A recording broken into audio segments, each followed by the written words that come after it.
All right, welcome to week 4, day 2. We're learning materials today and Unreal Engine. So, fire up Unreal Engine and go into make a new folder if you don't have one for your own stuff. And we are going to right-click and choose Make a Material. Okay. So just right-click on the open area there and choose Make a Material. Or you can click on the green button and choose Material that way. Or I don't know, there's probably other ways of getting into it too.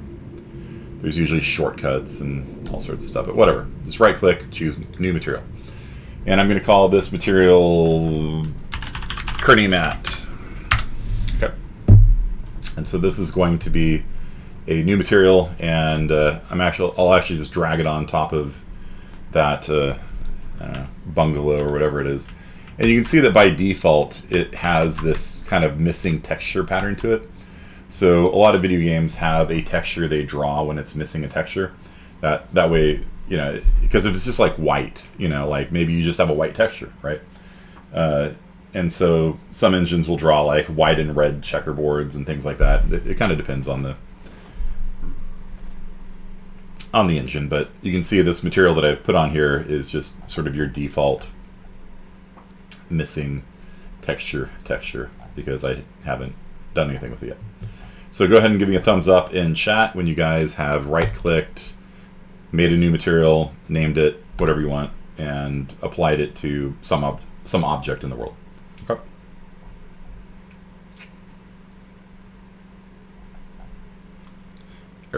Yeah.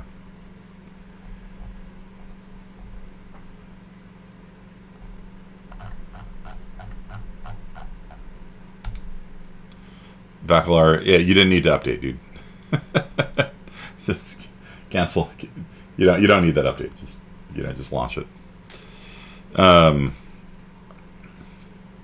Is anybody here? One person? All right. Pellegrino? All right. So if you guys are here, then we can proceed. What you're going to do is you're going to double click on Kearney Matte. And this is something that looks like the blueprints editor. And again, we haven't really dug into blueprints very much this semester yet, but we're going to do a lot of stuff with the blueprints. Blueprints, there's usually like an event, like click here. Well, yeah, when you edit the blueprint, you'll see that there is... Yeah, don't need to get into that, but you know, there's like an event tick or an event overlap or an event touch, and then the flow of control comes out of it, and you can do different things like playing sounds and printing things to the screen or moving it or teleporting or whatever. There's a lot of stuff you can do with blueprints. Materials work kind of in the opposite direction. The material, it's a node graph.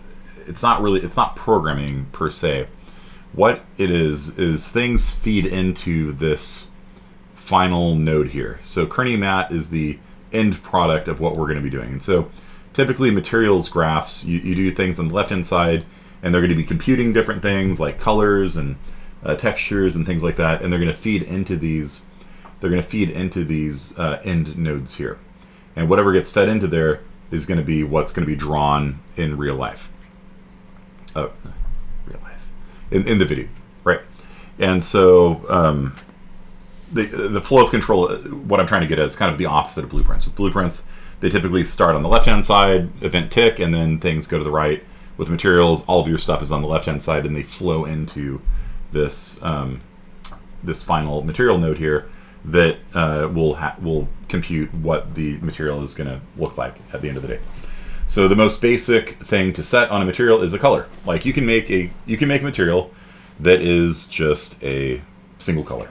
All right. In fact, let's start with that. So if you drag out from here, then you'll see there's a lot of things that, you know, these are all categories, right? And there's a lot of categories, and there's a lot of things like that. Constants is the one that we want, though. So click on that, and we can do a constant 3 vector.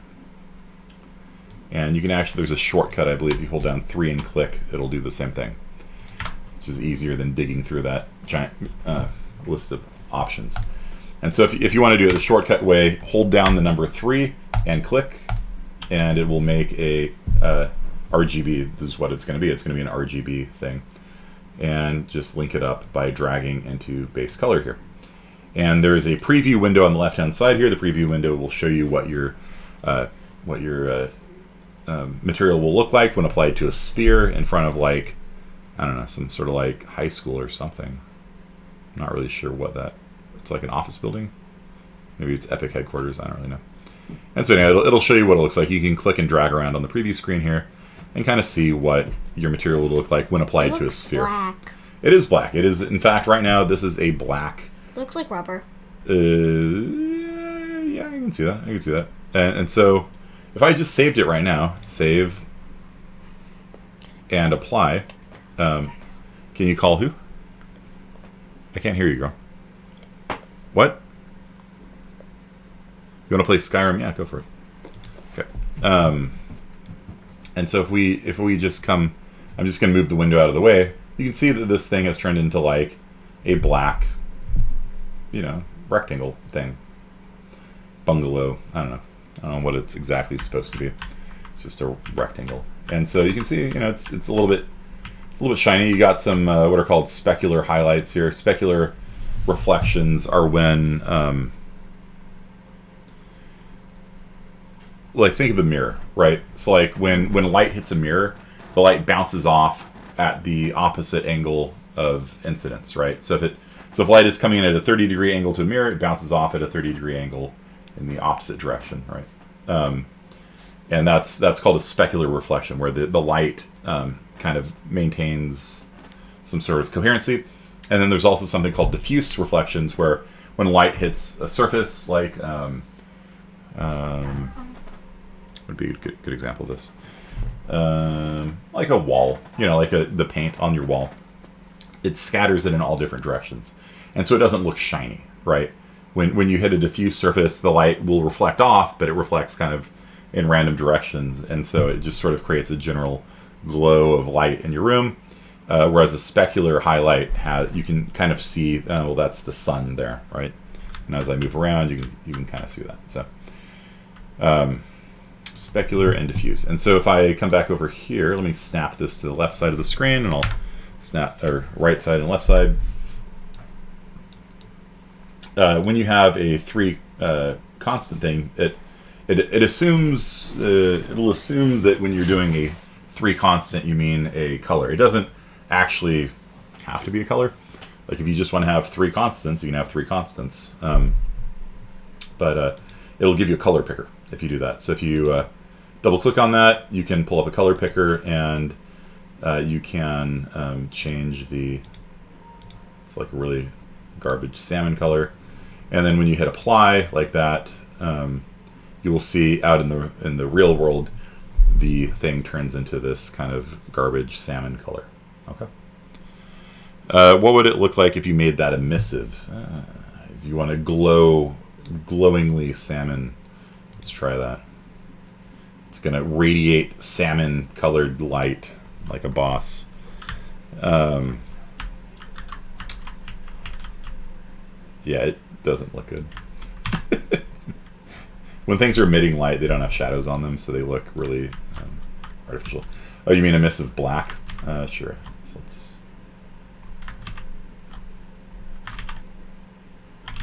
undo. Okay, there we go. So it shouldn't emit anything, I don't think. It's black. All right, so it doesn't change. Because zero means no emissiveness to it. So this is not going to be emitting any light at all. And if you want to break a connection, holding down Alt and clicking on it will cut a connection in, well, any of the node editors. So in Blueprints, that works as well. Control click allows you to insert something in between, like that. So if you want to split this into its RG and B components, you can do so by breaking it open. We're not going to need that for now, so don't worry about it. Okay, so first thing I want you guys to do is just to find a nice base color for the material. I'm going to go with, ooh, that's a nice, that actually looks totally different here and here, doesn't it? Why is that? Yeah. It's odd. This looks nothing like preview. Huh.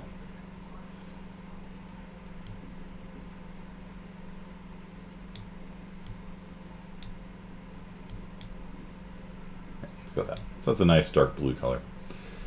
Kind of blue purple. I have a t-shirt or a polo shirt in that color. There we go. So it's a nice like kind of purple blue color. It's a lot more refined and dignified than that garbage salmon color. Apologize if you guys like salmon, but even if you like the fish, I don't know. The color just doesn't look good. But you can still see this thing kind of doesn't look, I mean, it's a nice color. You know, it's a solid color, but this thing just looks like a giant like Lego, like I don't know, like it's made out of a giant block of plastic kind of. Do you guys see that? Like it doesn't look great, you know. It doesn't look that good. It's kind of jarring. It's kind of out of place because we got all this beautiful grass scenery, and then we just have this solid block of like purple blue plastic, right? So let's talk about the next parameter. So the next parameter here is metallic. And so metallic is usually either going to be true or false.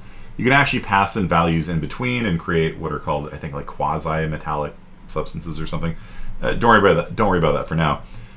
Basically, for metallic, pick true or false. And so I'm going to drag this out here, and I'm going to choose constant 1, or just constant, right?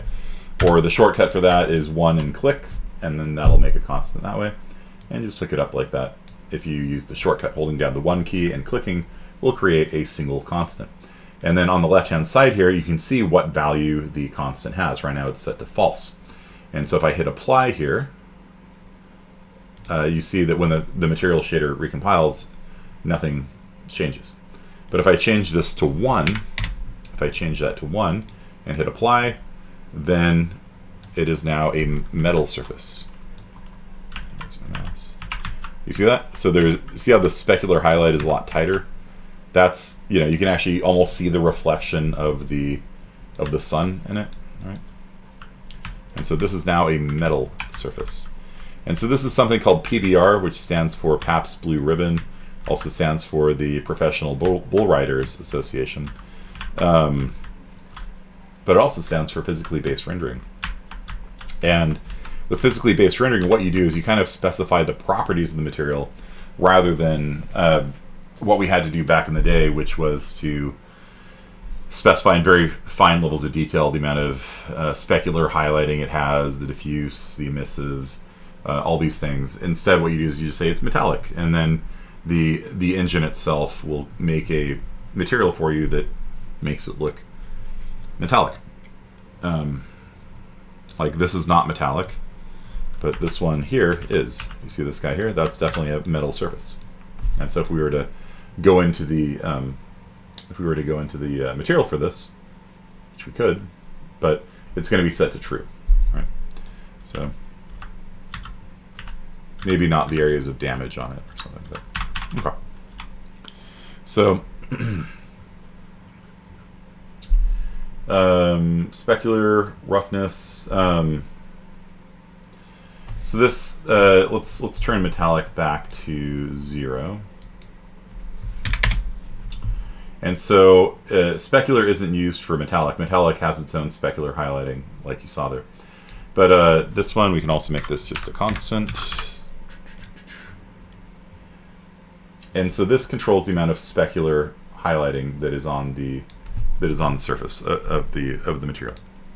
So if I apply that, you see how it's completely flat now. So you see how there's like no specular reflections at all. Like you can see it off the cube here, that's shiny, but the sun should be here, and we're not seeing it, right? And the reason for that is because I've disabled all specular reflections. No light will come off added, that like a mirror, right? A mirror, a specular reflection is one where it comes off in a coherent pattern. You have an image of the sun, and it comes in and it reflects off like that. And so right now it's set to 0, so there's absolutely no specular highlighting at all. No specular reflections at all on this surface. And it looks very, I don't know, artificial, right? Because there are substances in real life that have no specular reflections, basically. Vanta black, right, would be one of these. So if I were to change this to black and apply it, this would be like Vanta black, which it kind of looks like a hole in reality. If you've ever seen Vanta black in real life, this is literally what it looks like. It is a weird, eerie thing to paint something Vanta black, because the human eye, right? You can see that this part of my face here is more shadowed than this part of the face, and so the human eye and the human visual cortex really uses shading to figure out the contours of an object, right? So like some areas are, you see I'm getting some light here, and then I rotate it, right? You can see the specular highlights on the tips of my fingers and things like that. With this, and this is really what it looks like in real life, it's just weird and disorienting. Like it's just like you're falling into the abyss, you know? And so I could probably pull a picture of it. Vanta black, Anish Kapoor. Yeah, this controversy is hilarious. If you want to watch some quality trolling, Anish Kapoor bought the rights to Vanta black in art installations, and so this guy named Stuart Semple built his own paint of Vanta black. That's an actual installation, I think, in Chicago. And Anish Kapoor, because he was the only person who could use Vanta black in art, Stuart Semple made his own version of Vanta black with the license agreement that everybody except Anish Kapoor could use it. And so Anish Kapoor got like super triggered by that, and took photos of him having illegally acquired some of the black and flipping off Stuart Semple, and then Stuart Semple made Ultimate Pink and all this stuff. It is a really hilarious story if you guys want to read it. But that's literally what it looks like in real life. It looks like a rendering error in real life. This thing, it used to be a chrome bean, I believe. It used to look like bean, I believe that's what it's called. So it used to look like this, right? This is what it used to look like. And when it's coated in Vanta black, it just, like, all the contours vanish, right? Like all the shape information is deleted, right? And so it just looks like a hole in reality. It's really disorienting. So if that's what you're going for, then the bottomless pit. Then knock yourself out. But in general, it's not a very good looking effect. It's more disorienting than anything else. So okay, so if we turn the specular up to 1, then okay, I'm just going to rebuild the lighting. You can put glow-in-the-dark pigment inside Vanta black and it'll emit light when dark. Yeah.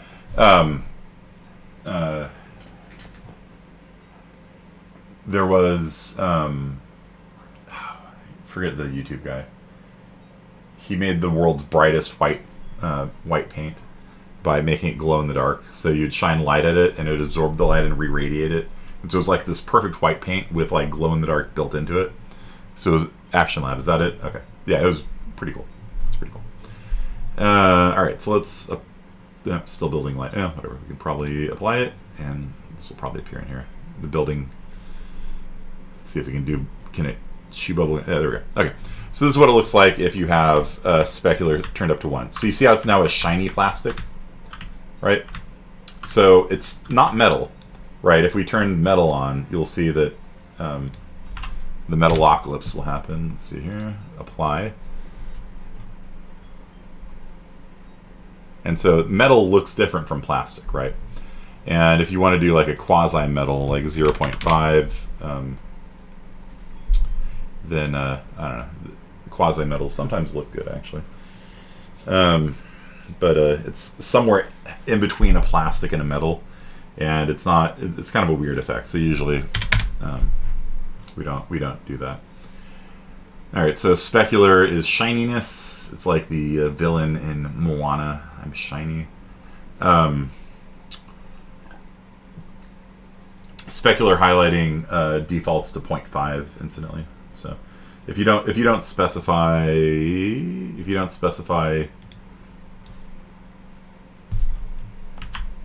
remember how there were those lines, the grid lines were on the landscape? They're gone now because I rebuilt the lighting.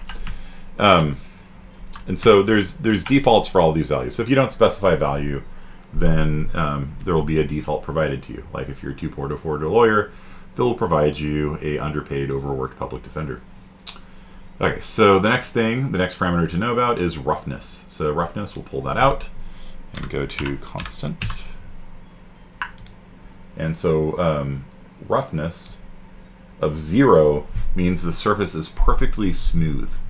It's a perfectly smooth surface. Like you could touch it and it's perfectly smooth to the touch. Like a ice skating rink or something. So you guys see how that now makes it look like, I don't know, like a brand new plastic Lego block or something like that. Like, it's kind of cool. It's kind of a cool effect. Doesn't look very realistic, but kind of a cool effect. Right? And you can see with a roughness of 0, you actually get a perfect reflection of the sun. And so if I was to turn, what was that, specular? If I was to turn specular down to 0.5 and apply, if I was to turn it down to 0. Because what specular does in part is emulate roughness, right? Because when you have a perfectly smooth surface, you'll get a perfect reflection off of it. And so these two things kind of work together to control the overall surface layer of what the material is supposed to be. So you can see that with roughness of 0, like you still get these perfect specular highlights on it, despite it having a very low specular value. And so if you set roughness to something more reasonable, like 0.3, then it becomes rougher. So it's 30% rough now. Okay, and then when you adjust the specular value to be 0.8, let's say, watch the reflection of the sun. You see that? So the specular controls how much light essentially it reflects off in a planar reflection, right? Like it's reflecting off the mirror. And so between specular and roughness, you can make your thing look shiny or dull, or if you turn roughness up to, like, let's say 0.8, then the surface will spread out the light. It'll see how it diffuses the light a lot more. If you have a lot of irregularities on the surface, the light will bounce in different directions. And so even though we have a specular highlighting of 0.8, because we have a high roughness value, this thing is doing a lot of diffuse lighting. You see how this reflection of the sun is scattered over a pretty wide area, and that's because we've turned up roughness. And so when you're building material, these are things to think about. Okay. And if you're making leather, well, leather's kind of smooth. We'll set that to 0.3, and make it a brown color. Let's see, brown is roughly 0.6 red, 0.3 green, and no blue.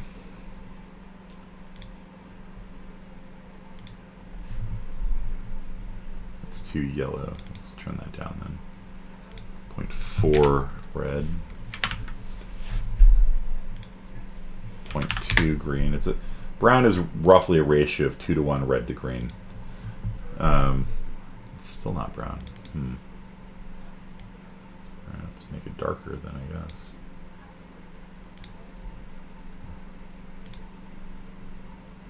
Throw a normal map on it. Yeah, we'll get to that. So there you go. We got nice chocolate brown color. So if you're making leather, then you start with the color. All right, that's kind of a chocolate. It's not exactly quite right, but there are chocolate leathers that look like that. So good enough. Leather is not metallic, right? Let's see what this would look like if we made it metallic. This does not look like, if you're making a couch or something, like this is, you know, this is not what your couch is going to look like. You know what I mean? So a leather couch is not metallic, and then it's pretty shiny. You know, if that's maybe a little too shiny, I don't know. So maybe we'll turn up the roughness a little bit, and maybe turn down the specularity a little bit. And so, you know, you just sit there and play with these things, and yeah, I guess that's okay. It's still maybe a little bit too shiny, maybe. All right.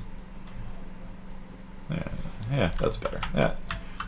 Do you guys feel me on this? Like, you know, you guys have seen leather couches before and stuff like that. It's something along those lines. It looks still very unnatural because it's a perfectly flat surface, right?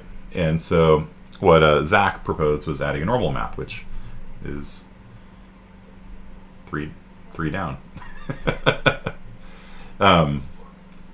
So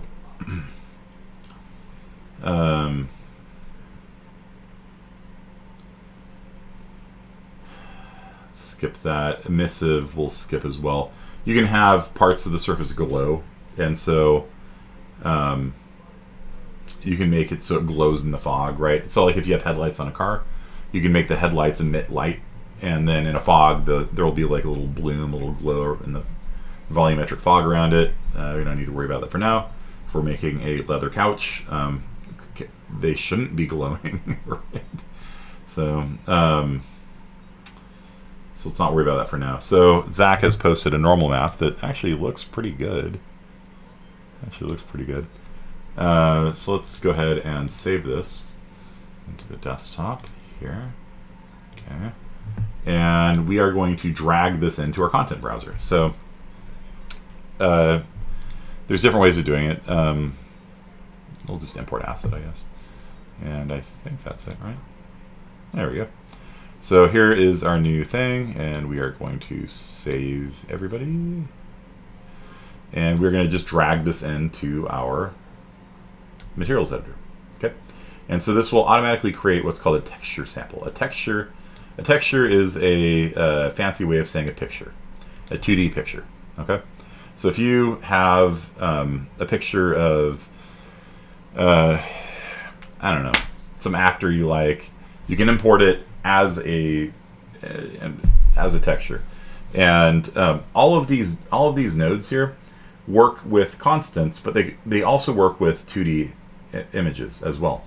And so, like if we were to attach the texture here to the color, then that, rather than being a mono brown across the whole thing, look at that. It takes the picture and it scales it to because this bungalow thing has been scaled out wider than it is tall.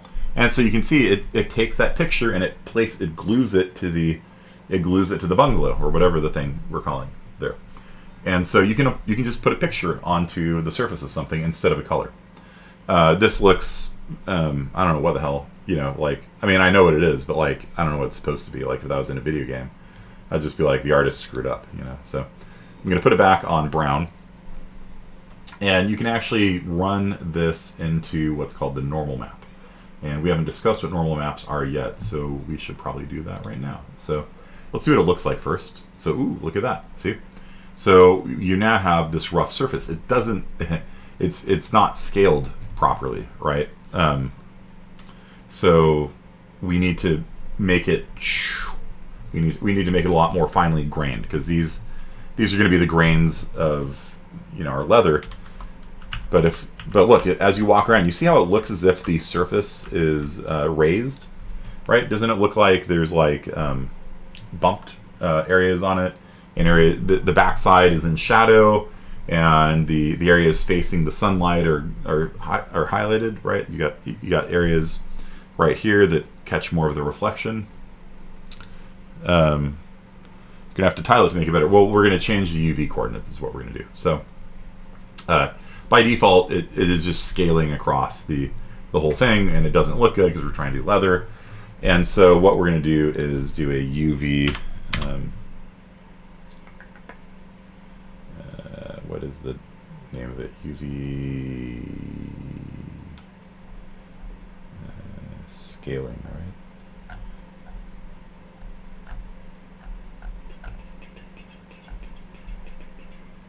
Or just text chord, maybe. Texture coordinates. Texture coordinates. Somewhere here. Text chord.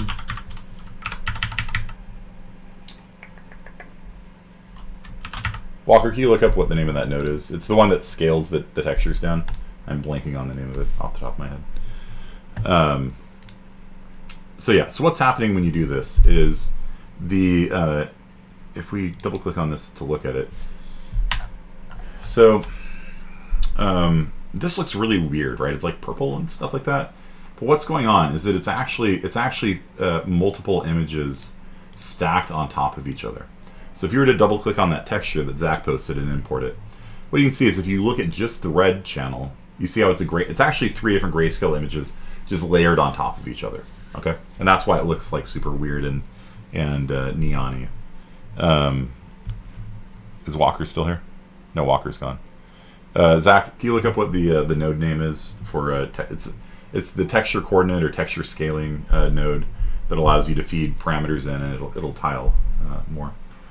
So this is the red channel, okay? And so what does this mean? The areas that are what is happening here to go from this to this? Well, the darker areas would represent lower altitudes, and the lighter areas represent higher altitudes. And so what's happening is, and there's a red channel, and then there's a green channel, and then there is a blue channel. And if you look at it, they're all the same thing, right? So it's really just the same image on top of each other, more or less. I think they're off a little bit, which is why it's not just a solid purple color. So if I were to feed just the red channel into normal, then and apply it, see if the pattern here changes at all. Ooh, it does. Yeah. So right, because it's actually the angles of different. Yeah. Okay. Text chord. Yeah. Wasn't that what I was googling? Just text chord. Texture coordinate. Yeah. Okay. I thought I was typing that. Okay. Yeah. All right. So that is going to feed into UVs here, and the texture coordinate is allows you to change how whether the thing scales up like this or scales down like that. So if you guys didn't hear what I did there, I right-clicked, typed text chord, and then I connected the texture coordinate to the texture sample, and by default it won't change anything. See, but if you click on that and change the scaling value like that, then you see how it's much more finely grained now, and it looks a lot better now. It's like a 3 LCD projector. Yeah, the red channel and the green channel and the blue channel together combine to create an artificial 3D surface is what this is doing. So the normal of a surface in 3D graphics is when we talk about normal things in computer games, there's actually two very different meanings of it. So one is it means it's unit length. So if you're talking about a unit vector, like a vector of length 1 pointing in some direction, then we say that's a normalized vector, right? We normalize vectors by making them length 1. And so if you're, like, usually when you're looking in different directions, the direction you're looking is going to be normalized to be length 1. But what we're talking about here with a normal vector, the normal vector, I don't know if you guys can see that, is the normal vector is a vector pointing out from the surface of the object, right? So this, my cover right here, my Genki textbook, the normal vector is pointing straight out from it. It's normal, it's 90 degrees to the plane. So this plane here, creating a vector that is at 90 degrees to it is the normal vector. Okay. And the normal vector is used in a lot of ways. The most common like if you're going to bounce a ball off of it, it's going to reflect around the normal vector. So you have a normal vector, you have a ball that comes in, hits the surface. You basically do a rotation. You reflect it around. You reflect it around the normal vector. Okay, but it's very commonly used in lighting. So watch, when I've got a ceiling light back there, when my normal vector is not pointing towards it, the book is picking up ambient light in the room. But watch what happens when the normal light starts pointing towards the ceiling light. You see how it gets brighter and brighter as it points towards the ceiling light? So the amount of light that you get from a light is based on if the normal vector is pointing at it or not. If it's pointing at it, then it's fully lit. If it's pointing at a 90-degree angle, then it doesn't get any light from it at all. Right? It's like, here it is pointed at the ceiling light, it's collecting the light. But if I point it at a 90-degree angle, then it gets no light from the ceiling light, right? If it's, there's a lot of ambient light in the room that's causing it to not be just black. But the amount of light you get is based on if the normal vector is facing this way, is it pointing towards the light or not? Okay. And so, let's come back over here. And so let's say I just set the normal on this to be, we'll do something really bad here. Let's say I set the normal on this to be 0, 0, 0. So that means this overrides the default normal for the surface. So the default normal for the surface here, if you click on it, you can see the normal is really this blue vector here. It's just a vector pointing straight up from the surface of it.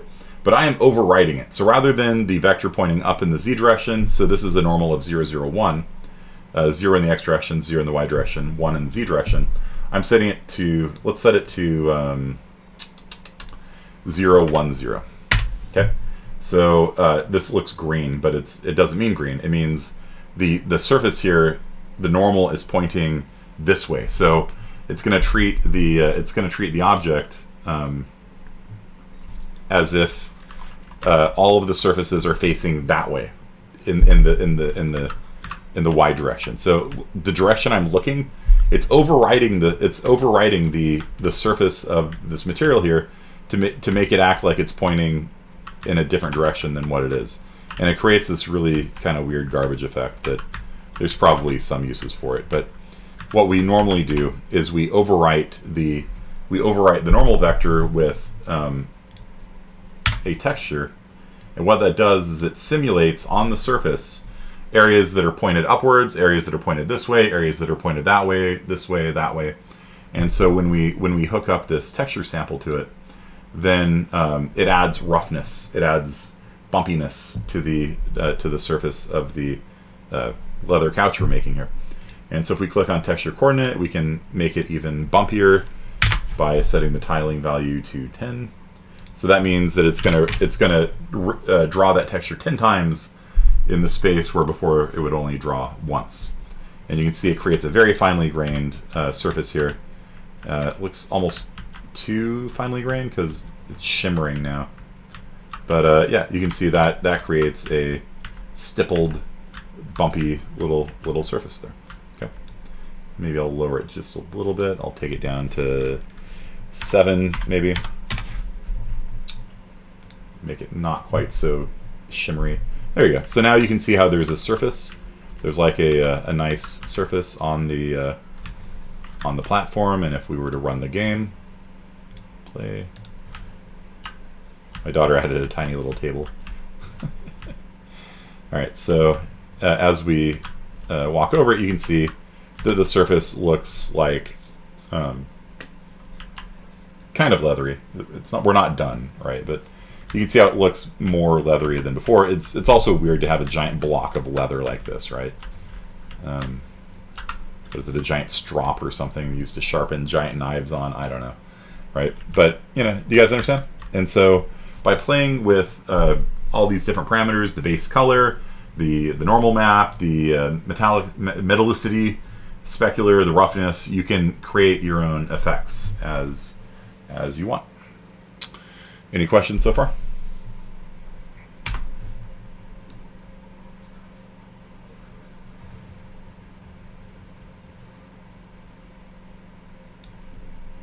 Nope. All right.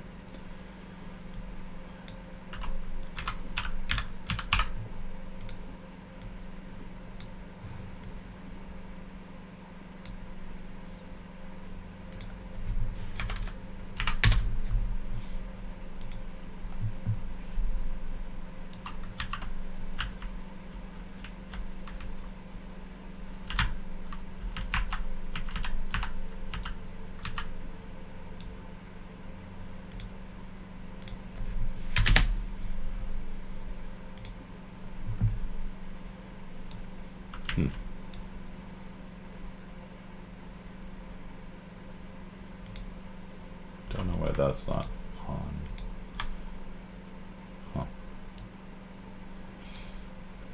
Huh. Subsurface scattering. Oh, I know why.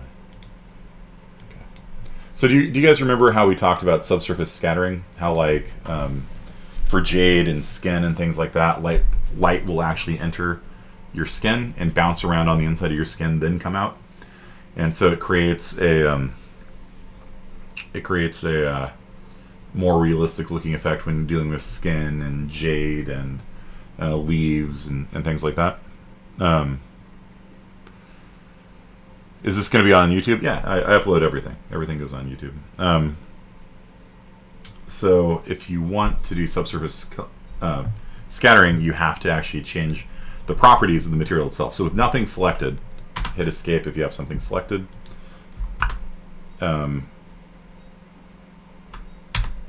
Or just click, I guess.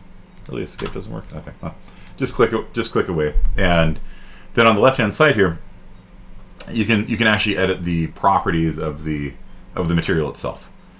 So we are making something that will be on the surface. Blending mode: opaque, mask translucent, additive, modulate. Let's do translucent. That's what I was actually trying to go for a second ago. So if we make it translucent and we make opacity equal to 0, look, our couch becomes invisible. So if we apply it here, you'll see that the bungalow is now invisible. This is a 0 opacity bungalow now. And if we change the opacity to be, I don't know, 0.3, then it should be translucent. Shader's compiling, there. And so you can create like a ghost couch, I don't know. And they do this a lot in video games, like there's an invisibility power-up in Halo, right? That makes people like 90% invisible.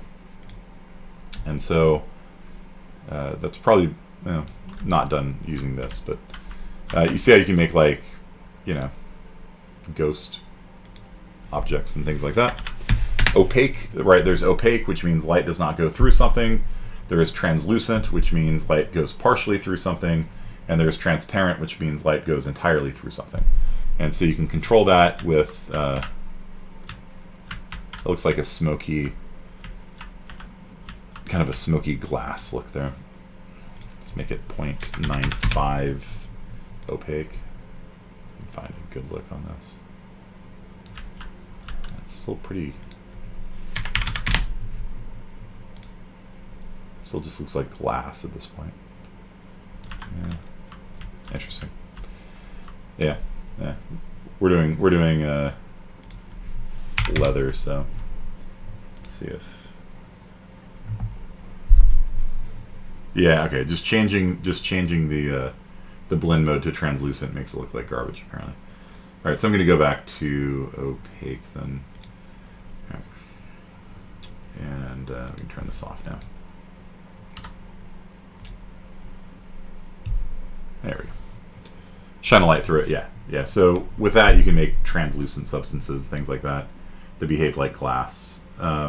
Opacity masking, you can choose to have parts of it be transparent and parts of it be opaque. It's kind of cool. So you can have like like in a boat, you can have the porthole right in it. Emissive color, again, if you want to have parts emit light, which is kind of cool.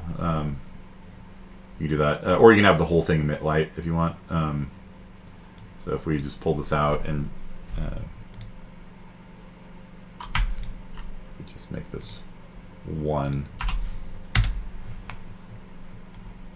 emissive color. Then the whole thing is going to glow, right? Right. If we hook up this texture sample to it, let's say the R channel, to the emissive color, then the R channel is going to control which parts of it are glowing, which parts of it are not glowing. And so it creates a very different looking thing. So it's radiating light in different amounts, white light at different amounts. So it doesn't look very good at all. But what you do is you'd get a picture that just had areas of white that are emitting the light if you have headlights or something like that, and the rest of the texture sample would be black. And then you could choose to have just specific parts of the surface radiating light. And that's normally how you could do that if that's your jam. But like I said, it's not really what we're doing today. Okay, so let's make this maximized again. Blend mode opaque, decal blend mode translucent, shading model right here. Okay, so there are different pre-built shading models, shaders. Have you guys heard the term shader before? Here's have an emission mask. Nice. Well done, sir. You're like my TA today. So Zach just posted this emission mask, and so if we save this onto the desktop as circuit lights, and then we can come here into the content browser and import circuit lights, and then we can just drag that right into our thing here, and there we go. And if we hook you up into emissive, then all right, let's scale that one as well. Okay, there we go. And so there are now parts of this chocolate thing here that are radiating light. And if we were to put our fog back on, what did I do with our fog? Did I delete it?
Oof. Yeah.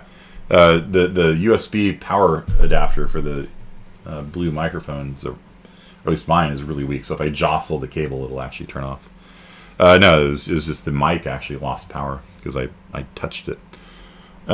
So the yeah, it might be some bloom setting somewhere, but I'm not going to worry about that. The point is that you can layer a emissive map on top of something, and then those points will radiate light. So it looked like it was drawing a picture on top of the other picture, but what was actually happening is that those points were radiating light. They were radiating white light, and it happens to yours too. Yeah, I contacted them and they're like, well, it's probably the USB cable that's bad. I'm like, no.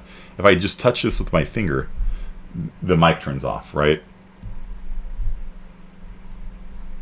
No, I'm not going to do it. Yeah, it's really annoying. All right, so yeah, so you for your next homework assignment, you are going to you're going to make a material. Okay, so let's look at some more options here, because do you see how these things are like grayed out by default? Like opacity is grayed out. That's because blend mode is not set here, set to be opaque. So you can't set you can set it, but it won't use it if it's grayed out. And so here there's subsurface color, right? And so if you want to do subsurface scattering, then you need to come over here to the shading model and turn on subsurface scattering.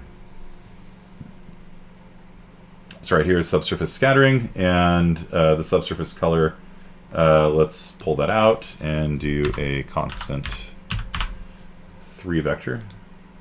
And let's make the undercolor,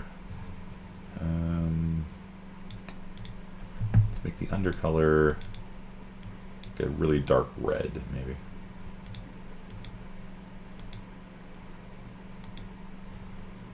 I don't want it to overwhelm the brown.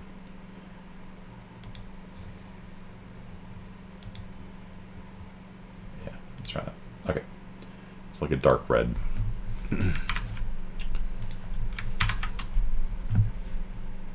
Save. Okay, so now let's snap that there. So you see how so before it was like a chocolate brown, and now it's got kind of this red cast to it, you know? And so what's happening is that light is actually bouncing off the surface that's brown, and then beneath the surface it's like this dark red, not quite burgundy, but it's like a dark red. And so there's actually some interesting stuff happening here, right? So that's more brown, but then when you look this way, it's more red, because this is picking up light from the sun, which will pick up the red underneath it. So you can actually have different layers of color on the same surface, which looks, again, this thing looks like a giant shiny plastic block, but let's make it a little bit more rough. Maybe that'll help. So roughness at 0.4. Let's put it up to 0.8. See if that makes it look a little better. A little too rough.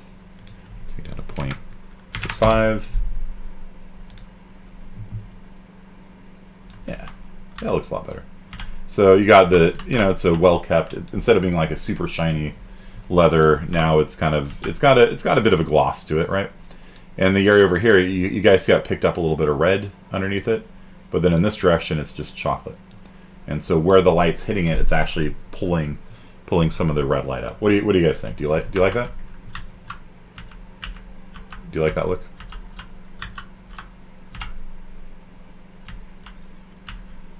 So a lot of times when people are testing their materials, there is a model that they oftentimes put it on, which is this one. So this is the default Unreal Engine materials tester thing.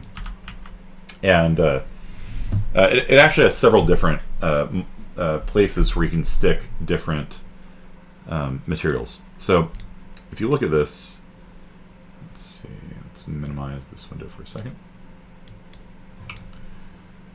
So if you look at this guy selected. There's actually 2 different materials, places where you can put the material. You can actually drag onto just part of it. Here, then it would apply the the chocolate leather material to this chunk and this chunk, and if you were to drag it onto here, then it does it on the outer part, right? And so if we come in here and look at it, you can see the texture grain is really, really fine, because this is a much smaller object than this, right?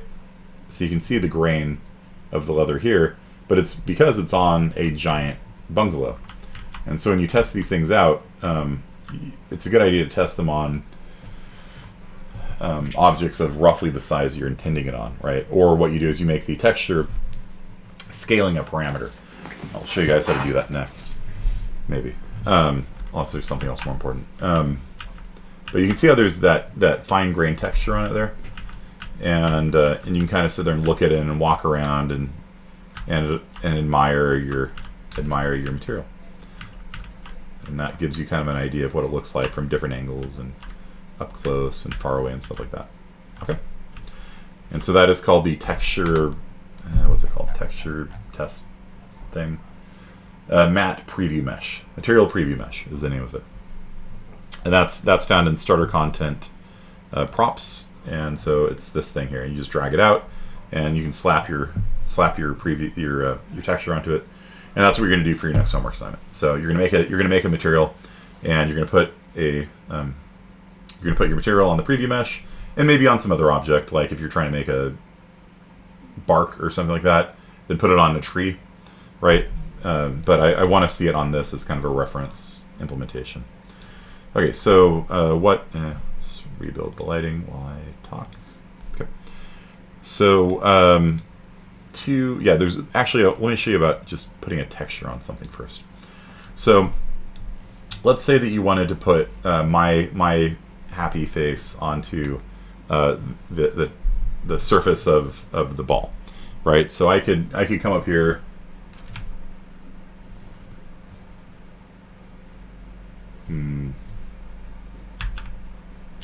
I'm just going to screenshot it. So I'm going to do a rectangle snip and just do that. And then I'm going to save that to my desktop. This is what some students did. Steph, do you remember Zach DeFuria? He got a photograph of me when I was in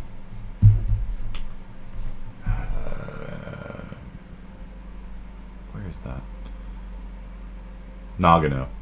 And there's a park outside of Nagano that has a recreation of the Totoro house. And so I put on May's hat from the Totoro house. I was just kind of making a fool of myself, and Zach found that on my Facebook feed and pasted that picture of me all over his level. He made like a first-person shooter level, and just every 10 feet was my face wearing this goofy little girl's hat on.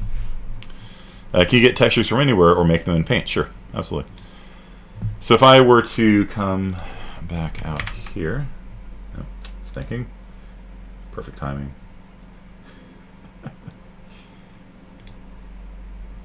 Thank you. Nope. Any second. There we go. All right. Yeah, I should fix that, but whatever. So I'm going to come back into Bill. I'm going to import to game Bill. Hopefully it doesn't require it to be square. Some video game engines require textures to be perfect squares. Did that come in? There we go. Okay. Snap, snap. Okay.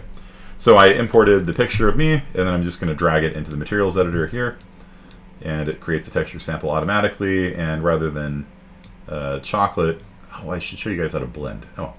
Rather than chocolate, I'm just going to attach my face to the surface of the material, and then you will see that every place where my material exists, it is now it now has my smiling, not really smiling face. Wow, that is it's very flattering. I think that makes me look really good. That could be my new Instagram. Yeah, look at that one. Yeah, so I could be an Instagram model with that. So the eyes. So I'll drag the tiling thing into here and apply it. And then there you go. So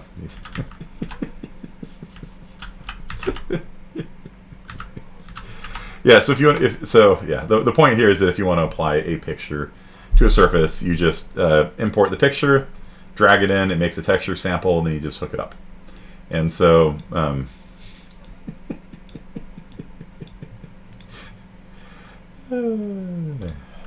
right, texture sample. Yeah, if you hold down T and click, it'll do a texture sample. Let's see, text chord. Let's tile it at maybe 2.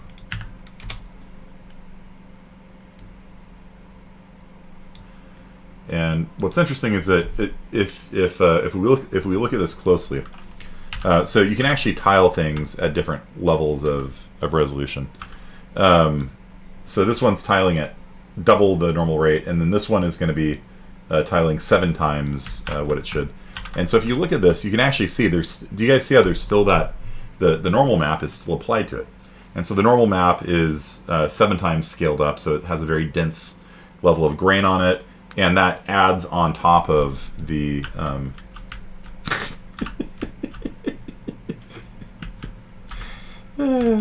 yeah, that's I'm ready to release on Steam. This is perfect. This is perfectly done. There are no problems. There are no problems with my game at all now. Hey, Ada! Ada! Yeah? Come in here, girl. I've made the best texture ever. I don't think so. She just said I don't think so without even having seen that. What do you think? What do you think? Pretty good, huh? Would you play that video game? What did you make? I think we're ready for prime time. People would pay $1 million for that. Or you can just wrap it around, this.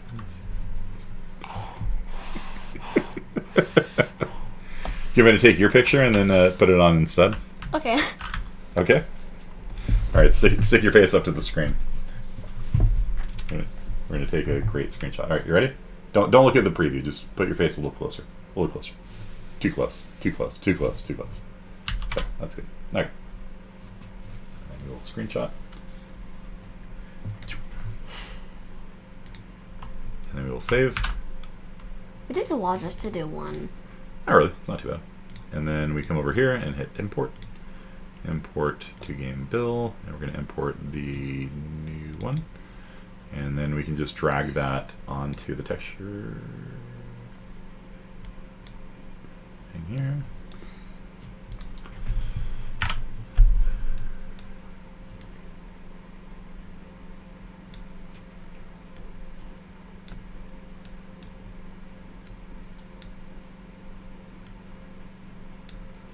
Actually, I don't want my photo on it.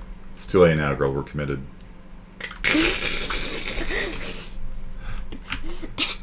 It cut off my eyes. Look. It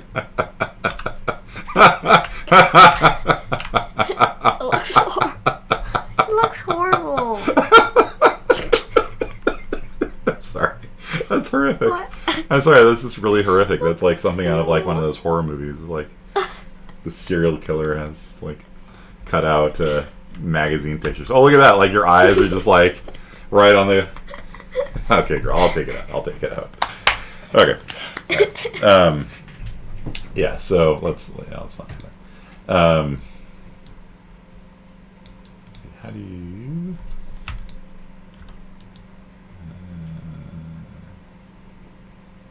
Yeah. So yeah, let's just take that out and what we got 13 minutes left. Okay. So one thing I do want to show is how to blend things together because that's actually kind of useful. So let's say I want to not just do this, right? Like go back to that horrific thing here. Let's say I don't just want this, right? Because that's just not good enough as it is. We need to make it chocolate as well. So you can see there's still the texture on it there. But let's blend in some brown. Okay. So I'm going to drag out of this and I'm going to type blend. You can see that there are a lot of blend options. Which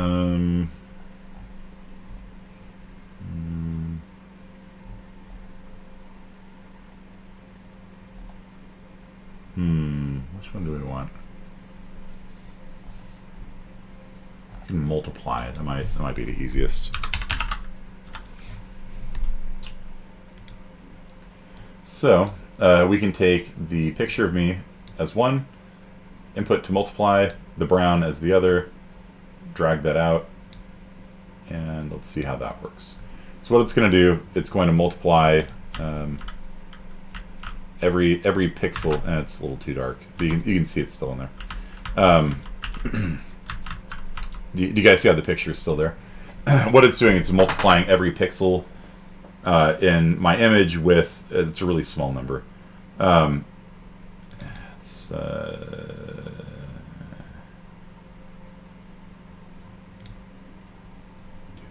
instead. Let's see how that works out. There you go. And so you can tint a picture different colors, right?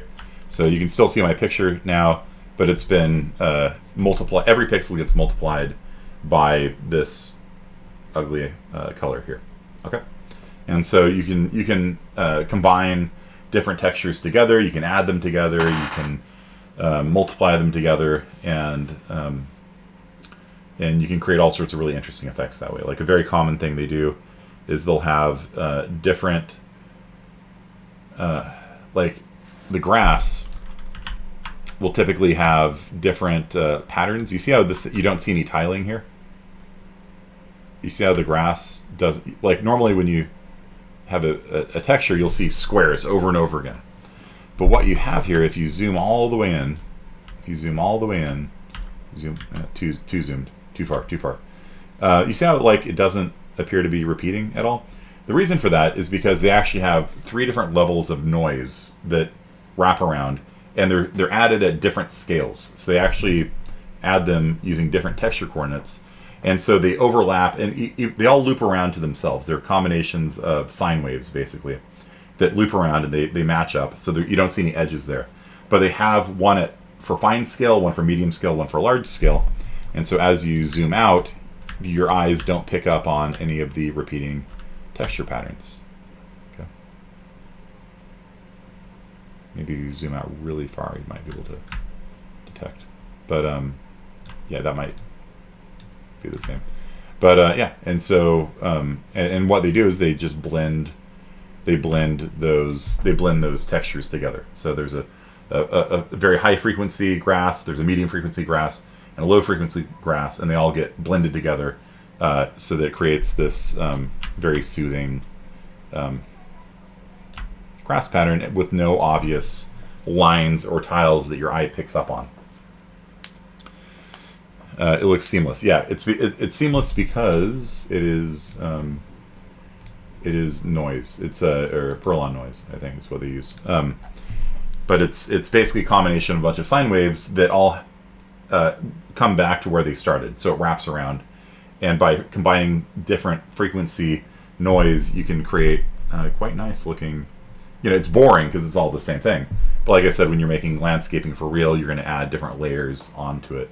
And let's see if I can pull up the node for this. And so if you guys ever want to see how the starter materials are made, you can always just double click on them. So if you want to see how grass works, which one is it? Moss or is it grass? I think it's grass. Maybe. So if we double click on grass, it'll open up the material editor for grass. And you can take a look at it. And here's micro texture variation, base color tint. See there's a multiply node in there. Ooh, we need to talk about lerping. Here's the texture sample for the grass, and then they've got some noise, and then they've got some more noise. So they have the base, then they have high frequency, low frequency, another texture sample, and these things get lerped. Lerp stands for linear interpolation. And large scale tiling, logic pixel depths with noise, fade to flat, normal over distance. Yeah, okay. So let's talk about lerping. So here we've got some noise, right? And this thing wraps around so it doesn't create obvious edges. So the texture coordinate here is 0.75, so it's going to be a little bit bigger than here. Oh, no, it gets multiplied by 0.01, so it's actually a very high frequency noise. No, it's the other way around. It's low frequency. High frequency. Whatever. So here you have some noise, and they just pulled the red channel out of it, which should be the same for all three of them because it's grayscale. So that means if you ever see something in grayscale, it means the red, the green, and the blue are all the same. And so we're pulling that out, and we're putting that into alpha. Oh, I see. So it's going to lerp between negative 0.25 and 2. So what is lerping? What is lerping? Lerping means linear interpolation. It means blend from one number to another. So if you were to lerp from 0 to 10, the third number passed in is a number from 0 to 1. And that shows you how much between 0 and 10 you should be. So if you pass in 1 for alpha, you get 10. If you pass in 0 for alpha, you get 0. If you pass in 0.5 for alpha, you get 5. And so, but it doesn't have to be between 0 and 10. It could be between 10 and 20. So if you're lerping between 10 and 20, and you pass in 0 for alpha, you get 10. If you pass in 1 for alpha, you get 20. If you pass in 0.5 for alpha, you get between 10 and 20, 15. And so it's a way of smoothly transitioning between two endpoints. And so this is going to smoothly give you numbers between negative 0.25 and 2 based on whether the number here is 1, white, or black, 0, or in between. And then it's going to clamp this to a minimum of 0 and a maximum of 1. And then that is going to be used to lerp, because lerps have to go from 0 to 1. Not technically, but it should go from 0 to 1 most of the time. And that's going to blend between two different things. So it's going to blend between the grass here. So the grass sample is the, it's the grass sample times dead grass color, tinted gray. So it takes the grass, it darkens it, it multiplies in. This is what I did with my face, right? I took my face and multiplied it by brown. So it's taking this grass and it's multiplying it by this yellow color. And so this is going to create a dead grass version of this. And it's going to lerp between dead grass and it's going to lerp between live grass, which is the second input here, B. And so, yeah. And so basically, based on these values here, some of the patches of the grass are going to be dead, some are going to be alive, and it'll smoothly transition between the two because this thing is probably Perlon noise.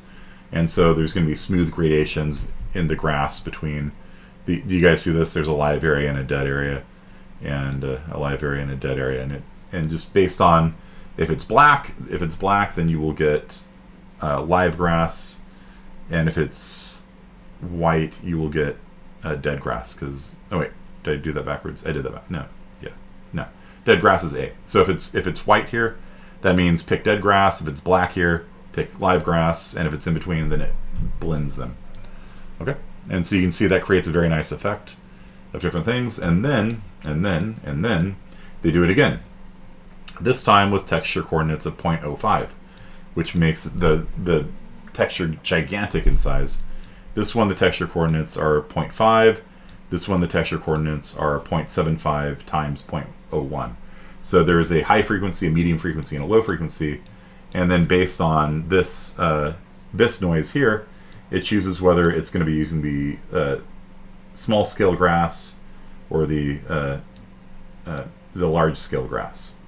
Okay, and so basically it's blending together the same grass texture at different scales.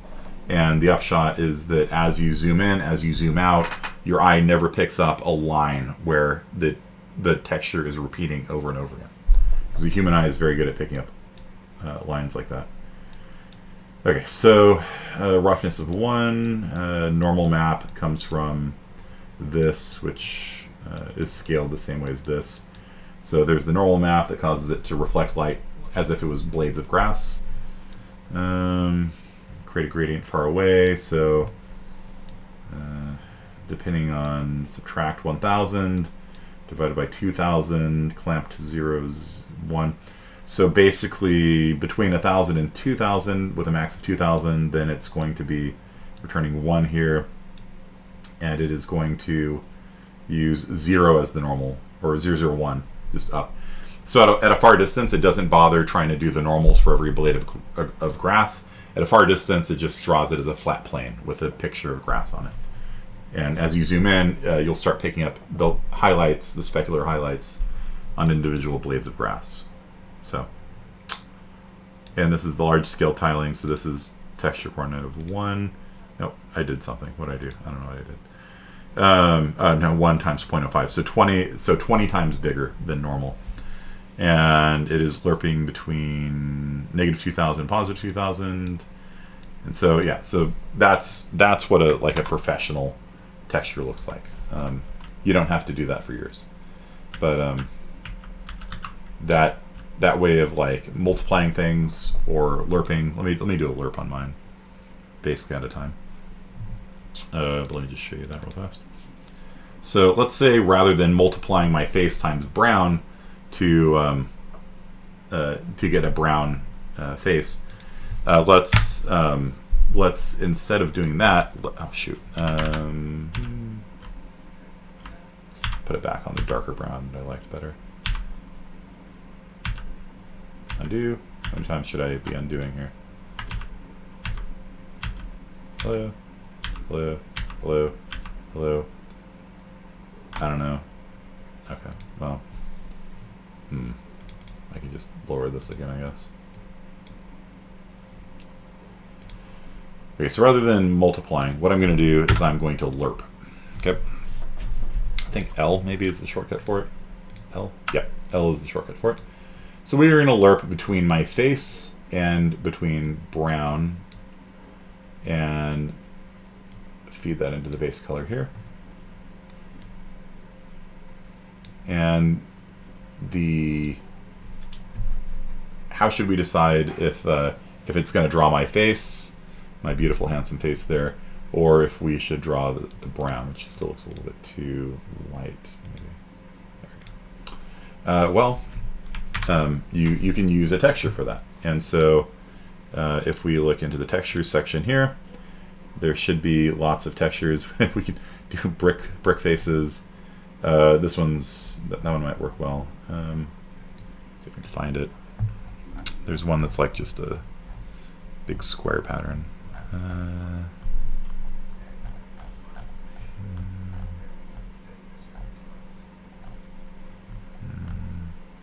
Yeah, this one.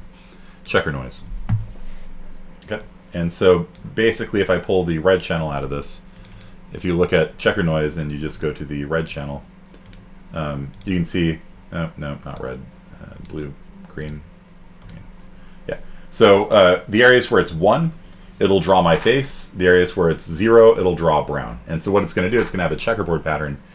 This is another way you can mix textures together.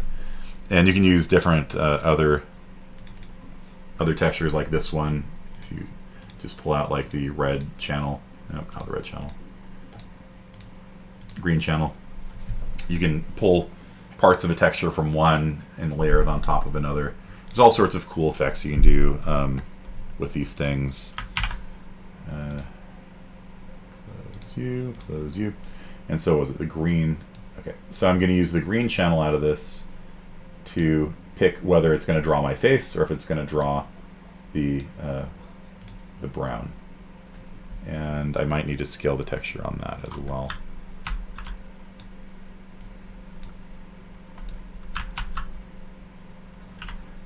Yeah, I'm probably going to need to scale the texture on that as well. Let's feed that into you.